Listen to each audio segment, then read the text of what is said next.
Imagine a man who rose from the slums of Buenos Aires to become a beacon of hope for millions. This is the story of Pope Francis, the Pope who changed history. St. Peter's Square stood hushed, millions watched, hearts heavy with grief. Pope Francis, the people's pontiff, was gone. He left behind a legacy of love, humility, and a burning passion for justice. His voice, once strong, had been silenced.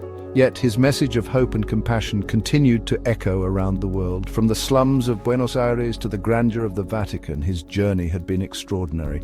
He was a man who defied expectations, shattered ancient traditions, and embraced the marginalized. He was a beacon of light in a world shrouded in darkness. Born Jorge Mario Bergoglio in 1936, his path was not preordained. He was a chemist, a tango enthusiast, a son of immigrants. But fate, it seemed, had other plans. A life-threatening illness in his youth led him to a profound spiritual awakening.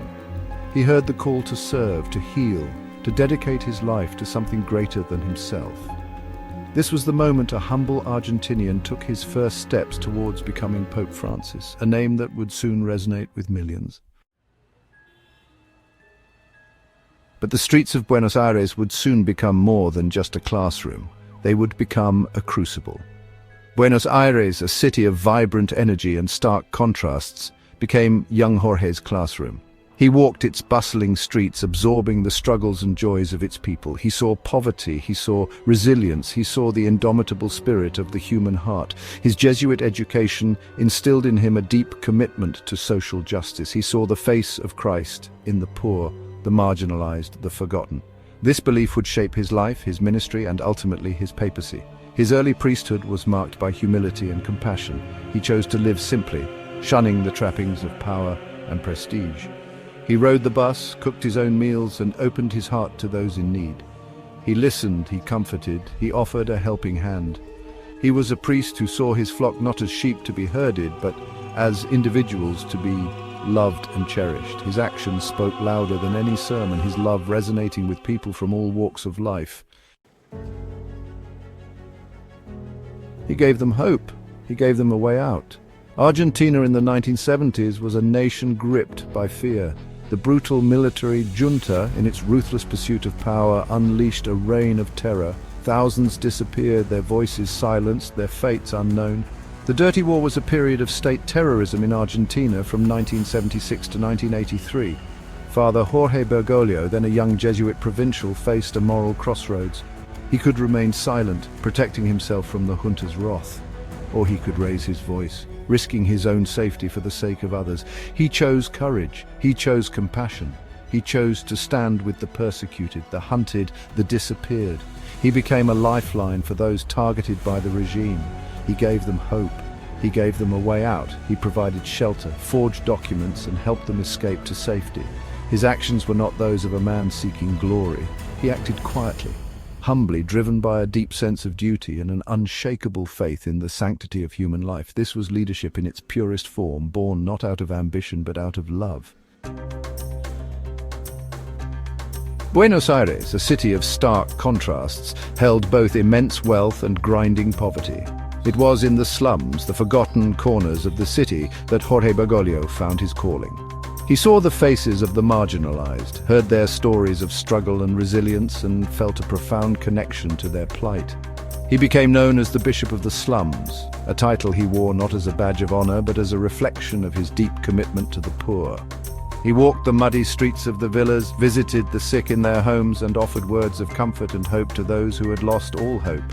He challenged the powerful, reminding them that true wealth lay not in material possessions, but in compassion and service to others. He spoke out against social injustice, economic inequality, and the indifference that allowed poverty to flourish. His message resonated far beyond the slums. People were drawn to his humility, his authenticity, his unwavering belief in the dignity of every human being. He was a voice for the voiceless, a champion for the marginalized, a defender who truly knew his flock. "Who am I to judge?" he would often say, embodying the humility and compassion that defined his mission. In one poignant moment, Pope Francis personally called a rape survivor, offering her words of comfort and support. This act of kindness exemplified his deep empathy and unwavering commitment to those in need. In another touching anecdote, Pope Francis would often sneak out at night to feed the homeless, embodying his mission of compassion and service in the most personal way. The papal conclave, a solemn and secretive gathering, convenes the College of Cardinals to elect a new Bishop of Rome, the Pope. Within the hallowed walls of the Sistine Chapel, cardinals from around the world come together, bound by tradition and faith. They pray, reflect, and deliberate, seeking divine guidance in their monumental decision. Each cardinal casts his vote, a process steeped in centuries-old rituals and profound significance. The world watches and waits, eyes fixed on the chimney of the Sistine Chapel, where black smoke signals no decision has been made. In St. Peter's Square, the faithful gather, their hearts filled with hope and anticipation. Finally, white smoke billows from the chimney, a sign that a new pope has been elected. The world meets Pope Francis, a humble shepherd chosen to lead the Catholic Church into a new era.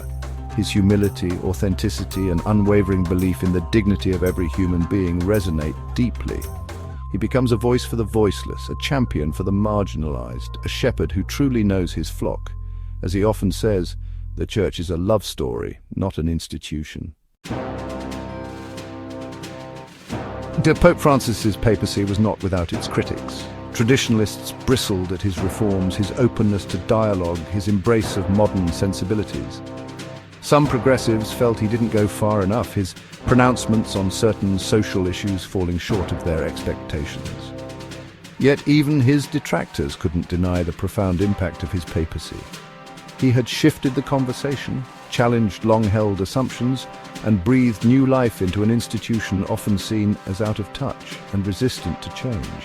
He had reminded the world that the true measure of faith lay not in dogma or ritual, but in love, compassion, and service to others.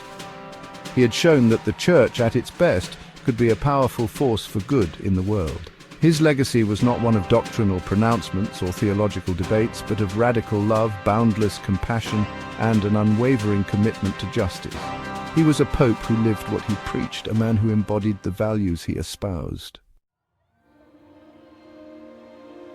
The news spread like wildfire, a collective gasp of grief rippling across the globe. Pope Francis, the people's pontiff, was gone.